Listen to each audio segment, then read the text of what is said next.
In my last video, we talked about the van der Waals equation and how we could apply that to non-ideal gases.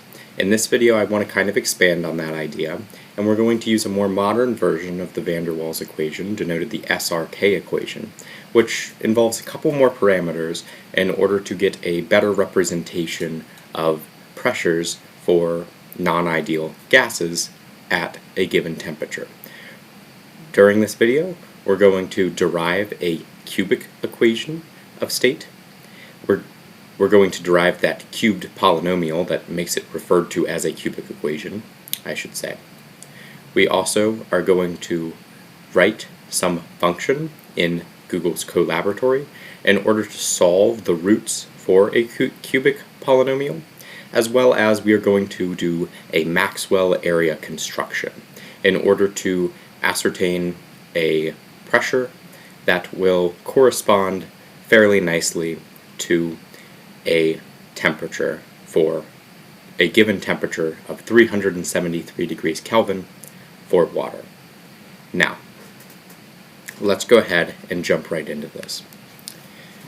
I think the first thing that is most important to talk about is that we need to come up with a generic cubic equation of state. And I'm going to call this the SRK equation today, although this is really just a generic cubic equation. Now, how this is going to be written as, we're going to write pressure is equal to gas constant times temperature over volume minus the B term minus A over V plus epsilon B times V plus sigma B. Wonderful. Now you can see immediately the distinct similarities between this and the van der Waals equation. Now, the next thing that is important to do here is we need to go ahead and derive what makes this truly a cubic equation of state. You've heard me say it a couple of times that it is a cubic equation, but what makes it that? And we need to solve and derive what makes it a cubic polynomial in order to find the roots of the function, which will serve as the limits of integration for our Maxwell construction. So let's go ahead and do that. We are going to do that in terms of the compressibility factor, or Z. We talked about this in the last video. We said it's equal to PV over RT. What this means is that the volume can also be written in terms of the compressibility factor as ZRT over P. Perfect. With these two expressions kind of derived for us, we are now ready to complete the derivation and find a cubic polynomial in terms of Z.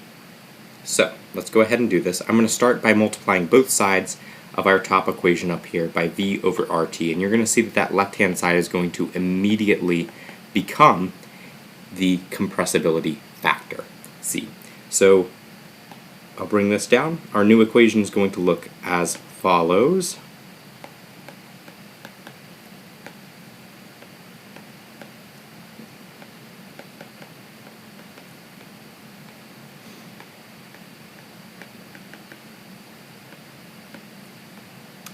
Wonderful. Now, the next thing we're going to do is write V in terms of the compressibility factor as stated in this expression here.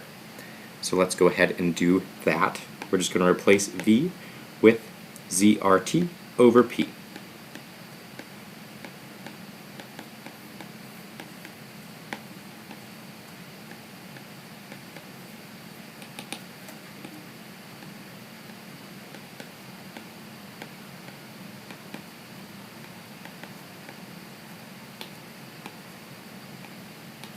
Almost forgot that V term right there, so this will be ZRT over P plus epsilon B multiplied by the quantity, ZRT over P, plus sigma B.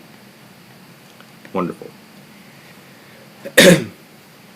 Let's go ahead and continue this derivation out here.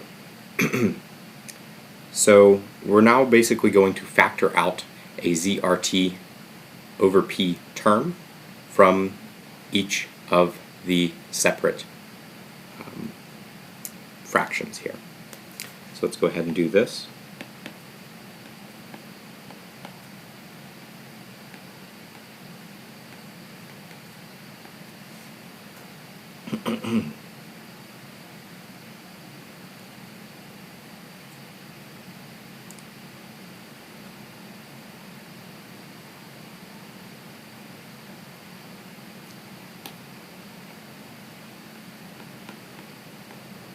And we're going to simplify a little bit as well here.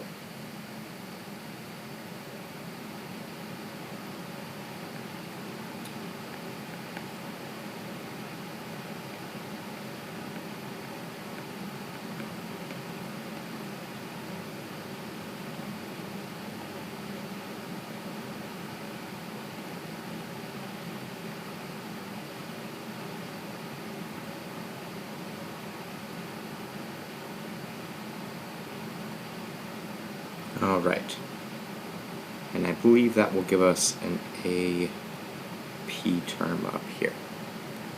Awesome. Now that we've done that step, the next step is going to be to come up with two new terms here. We're going to define a term beta as being equal to BP over RT, and we're going to define a term Q as being equal to A over B R T. Awesome. Now, we're going to throw these terms into our expression and simplify a little bit as well. So let's go ahead and do that.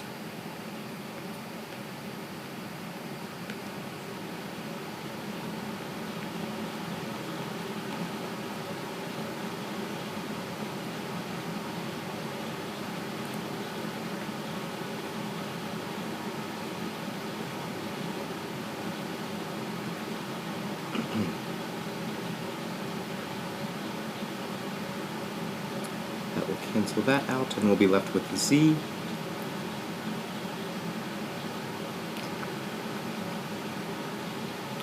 And then we will have 1 plus epsilon B, or beta, rather,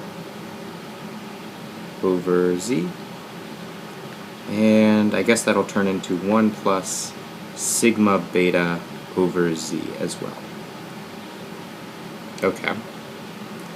Now that we have these expressions, we can go ahead and divide the entire equation by Z, which will result in this expression here.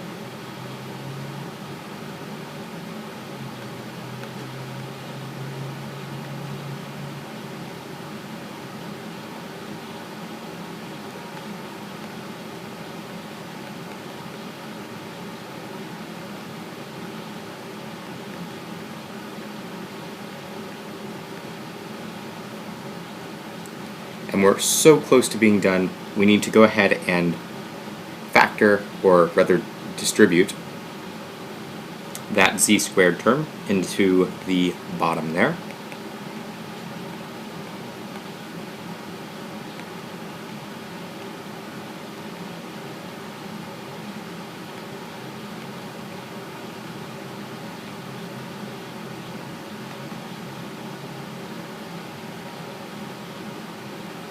And now the next step is to go ahead and combine those two terms on the bottom of the second fraction in order to form the quadratic expression there.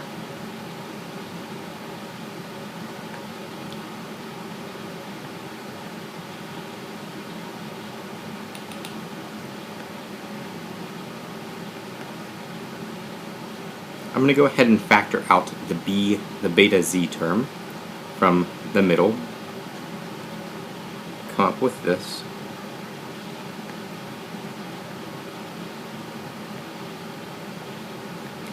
And we will be left with this.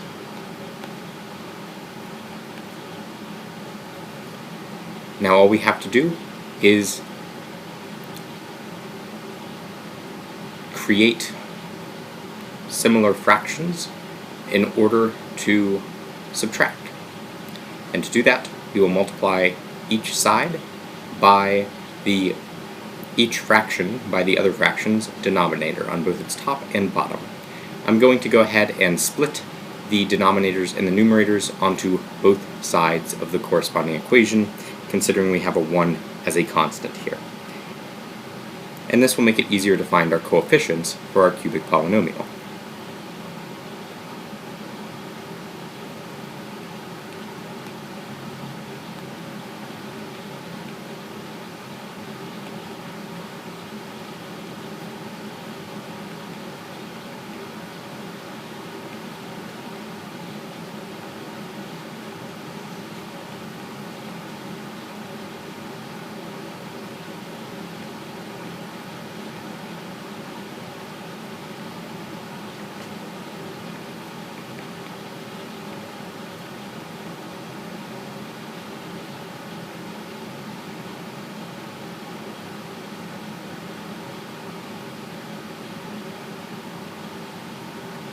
This is the expression we can now use in order to determine our coefficients for z as a cubic expression. Here's how I'm going to write this.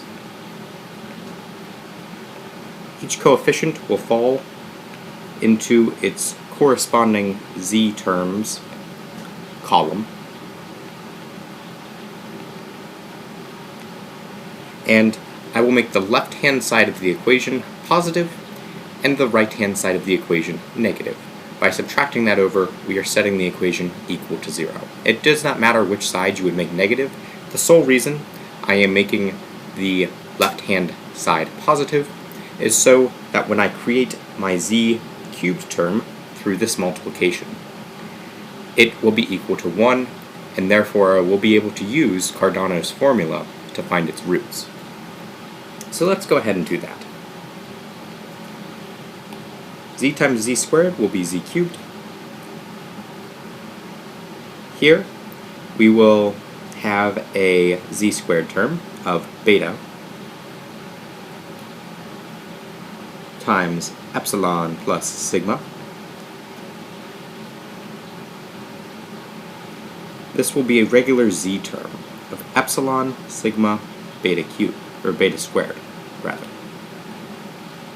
Similarly, this will be a z squared term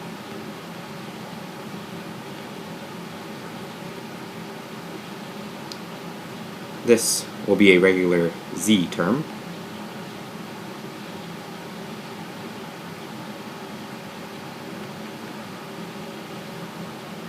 and this will be a constant term.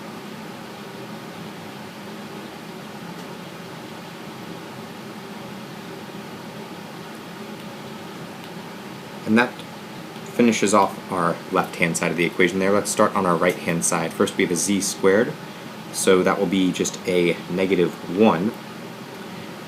We have a z coefficient here, so that will also become negative.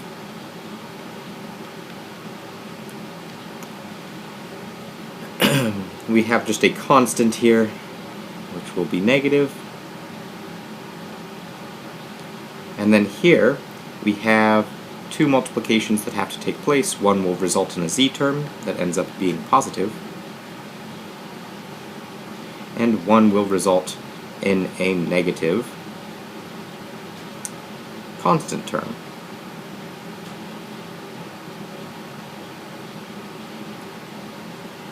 Now we have gone ahead and we have derived, although it may not look like it in its general form, we've derived the coefficients for each polynomial root there.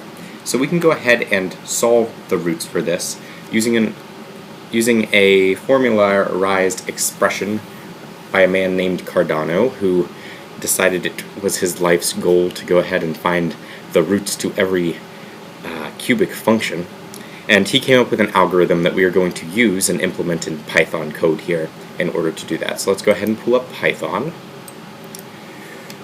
I will be referencing that tablet throughout the video, as it is important for me to know the coefficients. However, that screen grab was the one with all of the coefficients on it. Awesome. So let's go ahead and code out Cardano's formula here. Cardano's formula, I think, is important to note that it only works for cubic polynomials in which the cubed term does not have a coefficient. So because our z cubed term did not have a coefficient, we are actually able to use this formula. So we need to go ahead and figure out its roots. A cubed polynomial will also always at least have one real root. So we are going to have to implement some sort of conditional in order for that to be noted. So I'm going to go ahead and define a function here. I'm going to call this function roots. Roots of cube. And what this is going to take in is a, b, and c coefficients. These are the three coefficients that are in front of the squared, the to the first power, and the constant term, respectively. Now, we need to go ahead and define two terms, q and r. And these are going to basically act as the discriminant would in a quadratic function. And they will help us to discern how many real roots we actually have. So, the formula for q is a squared minus 3b all over 9. Similarly,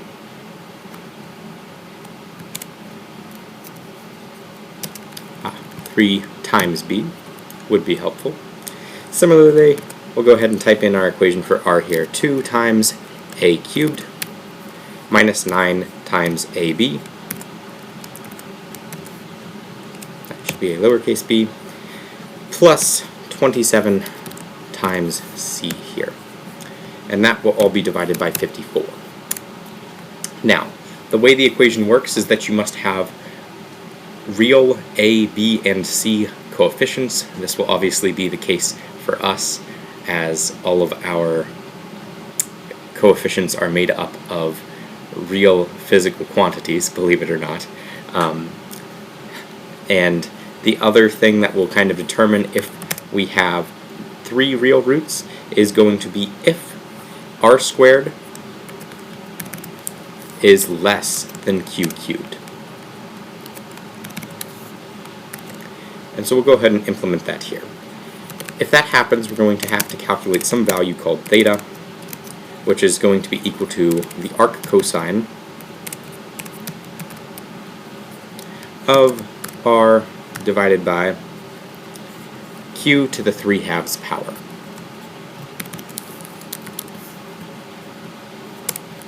Now, we will then return our three real roots. And I'm going to go ahead and return these as an array.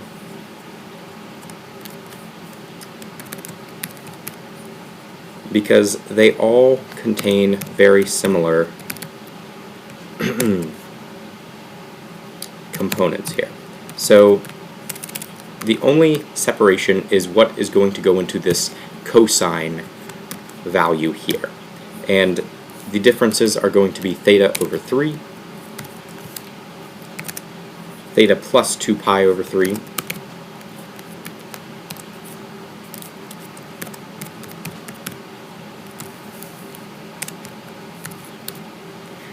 as well as theta minus 2 pi over 3.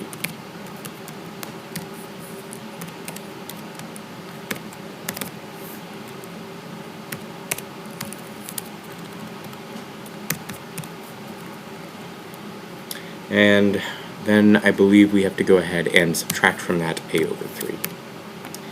Okay. We need an else statement in here, and this is going to return one singularly real root. We have to calculate this from the term a, is how we'll define this. A needs to be composed of negative r plus this will be the square root of, I believe it's r squared plus, no, r squared minus 3 cubed.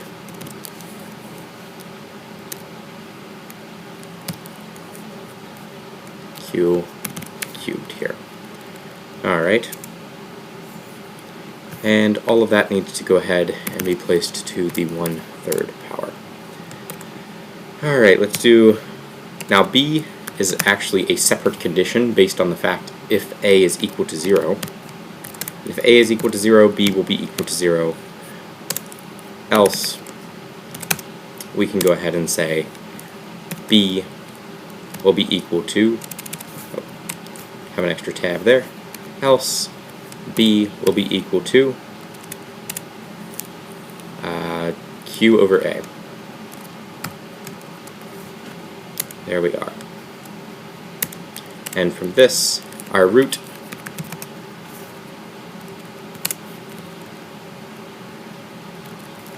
yes, let's put that there. Our root is going to be in the form A plus B minus A over 3. There we are. Alright. Let's see. Oh, add an extra colon. And that function seems to run appropriately.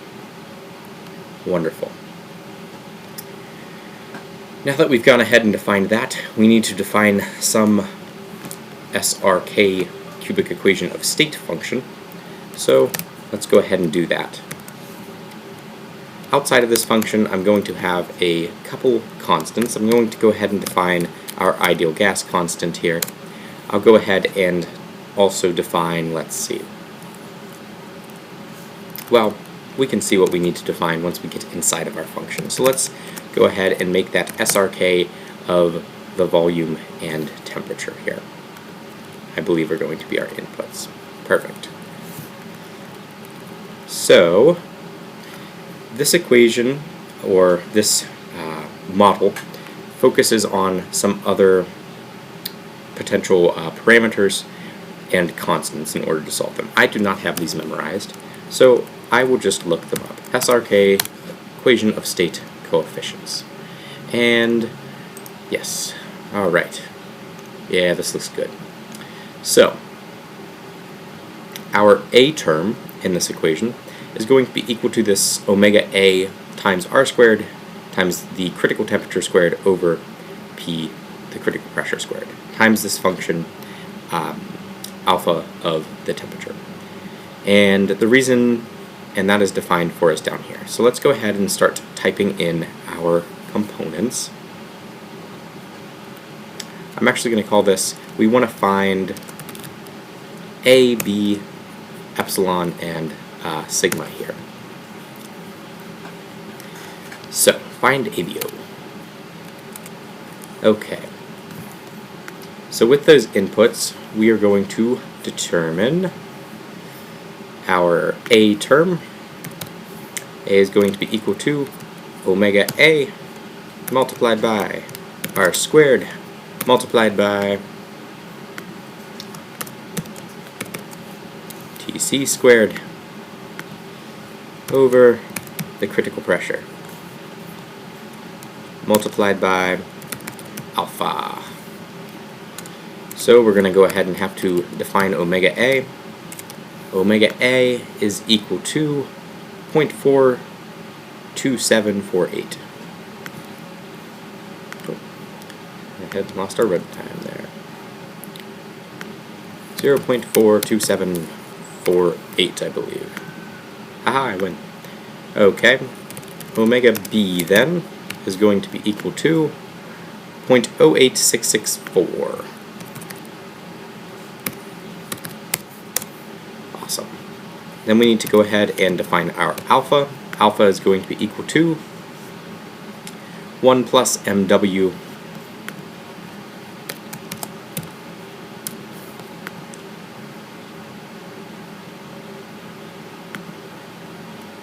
and this is going to be multiplied by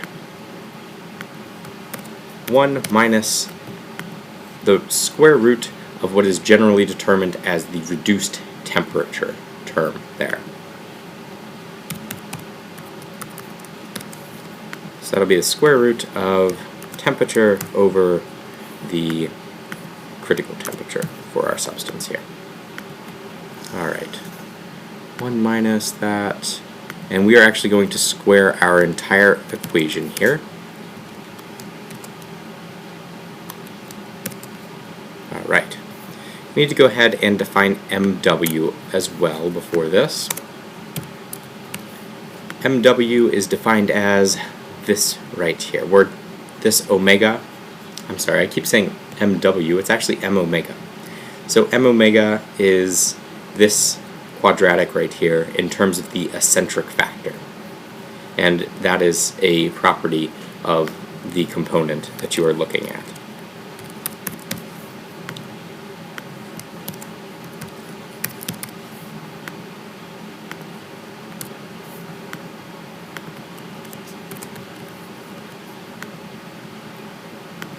Minus 0.176 times omega squared here.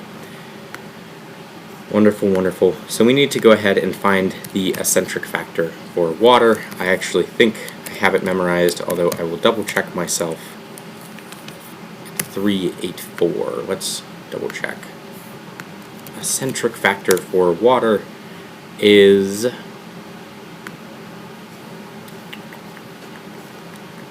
Water is 0.344.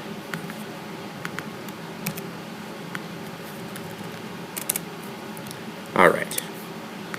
So that will go ahead and define our A term. We need our B term as well. B is going to be equal to omega B multiplied by RTC PC. R, critical temperature, critical pressure. Alright, let's go ahead and define our critical temperature and pressure for water here. And critical temperature is going to be equal to, does that have that on here? Oh, it does. Wonderful. 647.3. Okay, there we are. We also need to find E for the SRK equation of state. We can see here that E is going to be equal to 1, and that our sigma term is going to be equal to 0. So we can go ahead and return from this. We were trying to find A, B, E, and O, A, B, epsilon, and sigma. And so we can go ahead and return that there. Awesome. Okay. So we've gone ahead and defined that. What we need to do now is we need to find our pressure given a specific temperature. So we can go ahead and define a function to find the pressure next. SRK, let's say, find pressure. Find P, given a volume and temperature. And so this one should be fairly simple to solve for us here. All we need to return is the SRK equation of state. So R times T over V minus B minus A over V squared. A over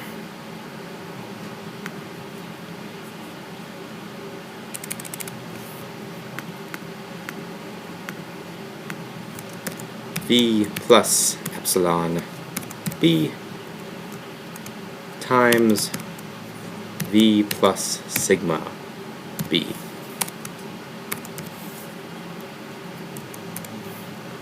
So we need to go ahead and input into this A, B, E, and O. Alright, there we are. And that will find our pressure for us there. There we go. Okay. Now we've gone ahead and we found our pressure. We have some sort of root solver for our cubic equation. We've already derived our compressibility factor there. So we're almost getting ready to go ahead and set up our Maxwell area function. There's one more thing we need to do before we do that though, and we need to define a function to find the roots of our equation. So let's go ahead and find this. We'll call this limits. I'll go ahead and call this lim. That means to stand for the limits of integration that we will be using in our Maxwell area construction. So the inputs into this function are going to be, let's see here, we need some sort of A, B, and C. The limits, we need some sort of epsilon and some sort of sigma at the very least. Let's see if that works first. And we will go ahead and call our function here. We'll call this z root is going to be equal to, these are the roots of our z equation here, and I'm going to go ahead and reference this tablet here now as our equations. Oh, we also need to go ahead and define beta for us. Beta is going to be equal to, we said b times p over r times t.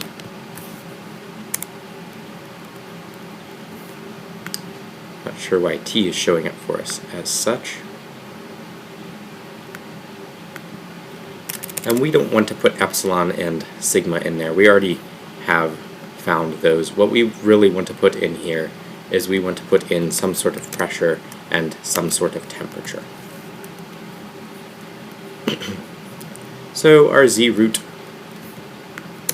we are also going to need to define our q, I guess. And our q is going to be equal to a divided by, I believe, I'm going to double check what we defined this as real quick. We defined it as a over b times r times t.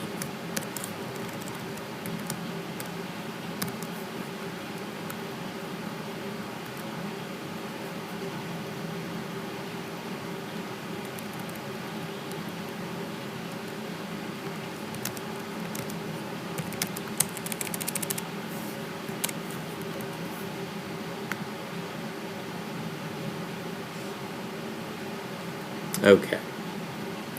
So then our z root function here is going to go ahead and solve for us. We want to use our root, we called it roots of cube. So we'll say roots of cube. And then we're going to want all of our terms in here. So beta multiplied by epsilon plus sigma minus beta times z squared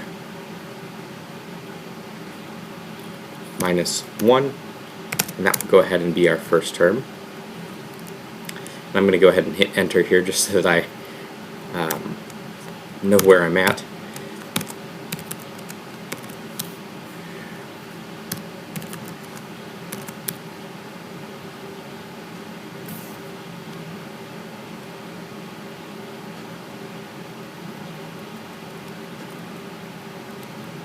Minus beta squared multiplied by epsilon plus sigma here.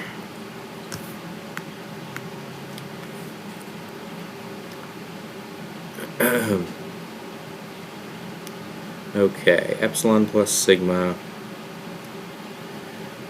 and then let's see, it's beta times epsilon plus sigma.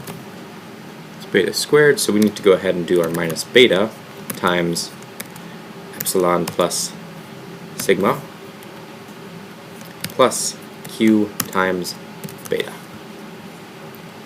Okay. And now we can move on to our C term here, minus epsilon times sigma times beta cubed minus epsilon times sigma times beta squared minus q times beta squared. Okay,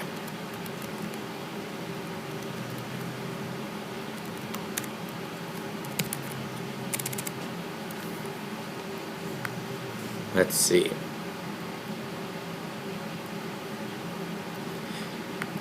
This is truly just a useless function here at this point, and I'm going to go ahead and just make all of these constants here.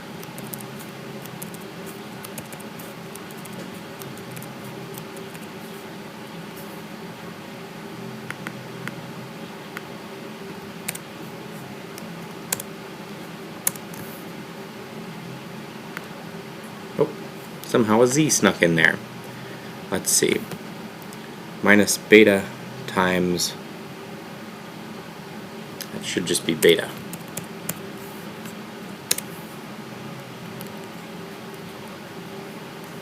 Alright.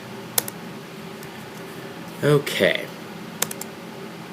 That function went ahead and worked for us. Oh, we didn't return anything though, so that's not going to be super helpful. What we need to do is we need to multiply our z roots times, oh, runtime disconnect, real fun. Okay, so this is the limits of integration, and we want those in terms of volume. So to do that, we're going to go ahead and multiply our compressibility factor here by, let us see,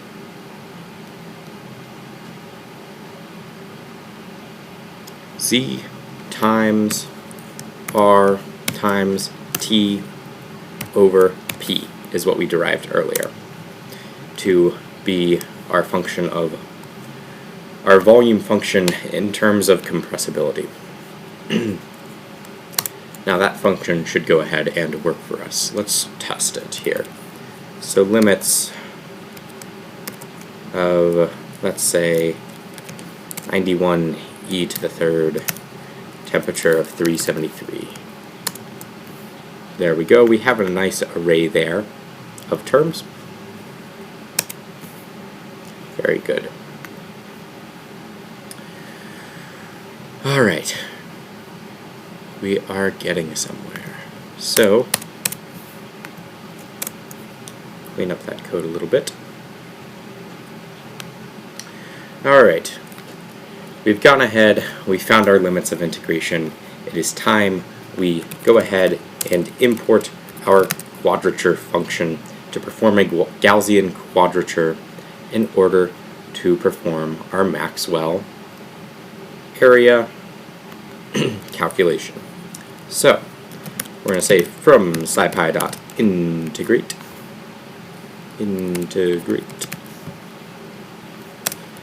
import quad. Very good. Alright, so let's do this. Let's define our Maxwell areas, and we want to import, for the final time, pressure and temperature. So let's check this out here. What are we attempting to do? What we want to return is we want to return the quad. We're going to do two integrations.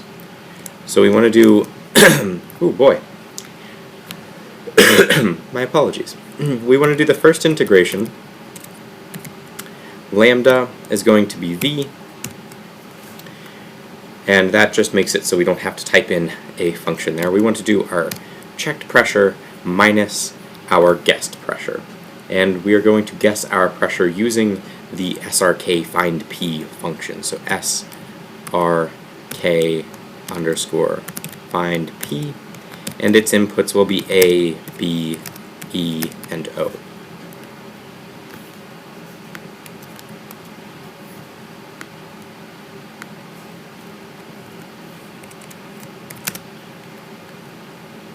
Okay. And its limits of integration, well, let's see, we need to go ahead and split this function here into its components. So the volume of the liquid phase, the volume artifact that we are going to obtain, inevitably, and the volume of the gaseous phase are going to be equal to z root, well, we can go ahead and just import our function here. There we are. And therefore we can say from VL to VA we will integrate first. Not sure what this little syntax error is here. Maybe it's supposed to be this way.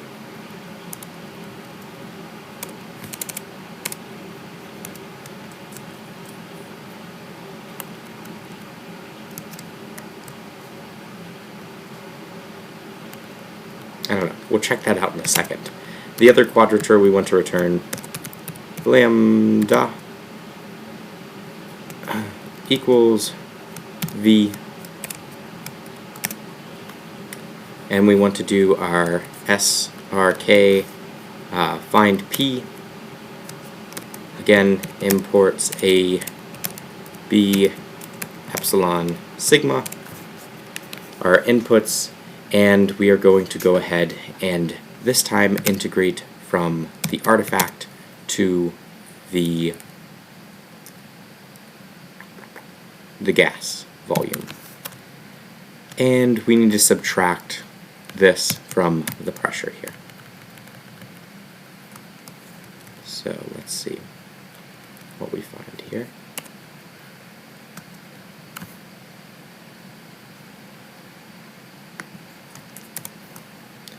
Invalid syntax in here. Perhaps it is a double equals?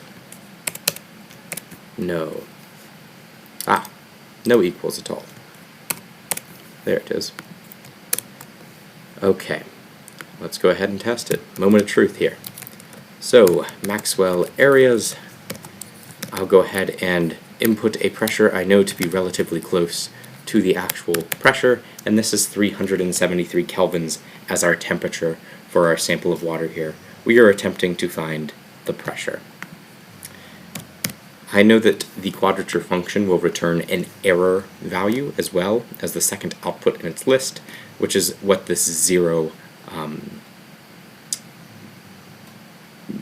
listing or indexing is there for. So let's go ahead and search this, and no, we were so close. So let's go ahead and see.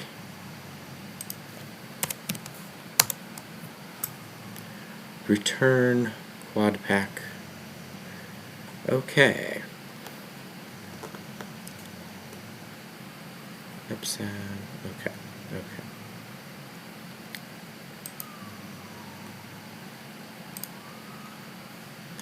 All right. Let's see. Okay, let's see where we went wrong in coding here. Oh, duh. There is no inputs on this function for volume or temperature at all. So I couldn't even tell you what volumes or temperatures it's actually grabbing from. So we need to go ahead and make that clear for our program here. So let's go ahead and input a volume and input a temperature there as well. Run that, okay. Run that, and then, okay, I think that should work. No. Oh, because I didn't put them in here.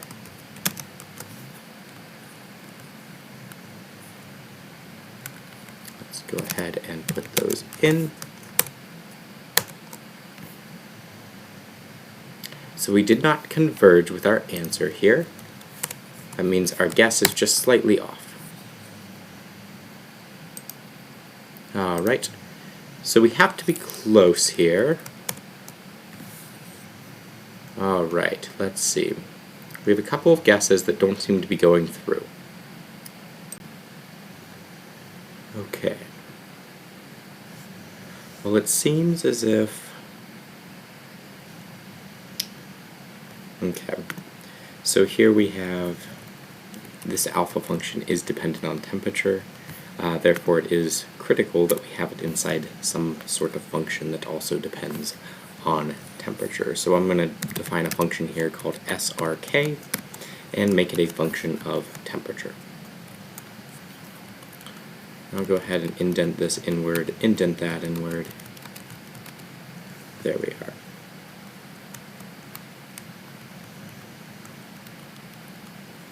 And we'll go ahead and return from this A, B, E, and O as well. There we go. Okay.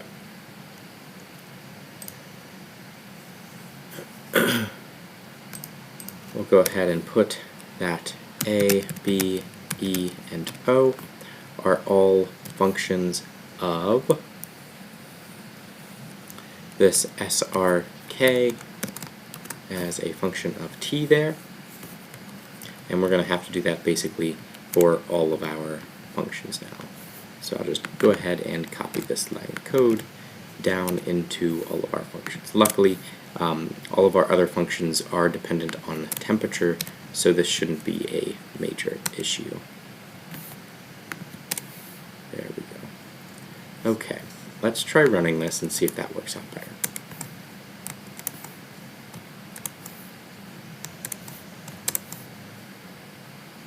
No, it does not. In fact, it ended up even worse than before.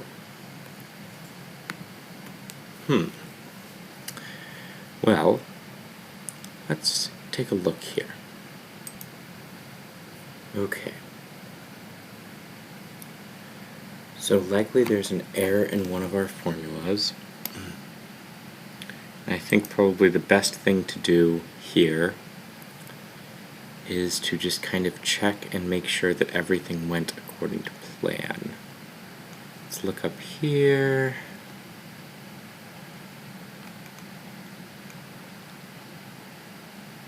There it is. So our beta should have that in parentheses. And this should give us a good Maxwell area function. There we are. Okay. And so there it is. We have a fairly good estimation for our pressure in these two components here. So these are the actual areas that were ascertained from this isothermic temperature and this guesstimated pressure there.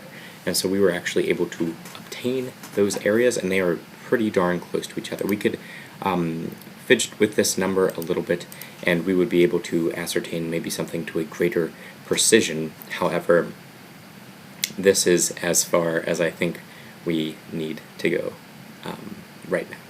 So yes, we have done a lot.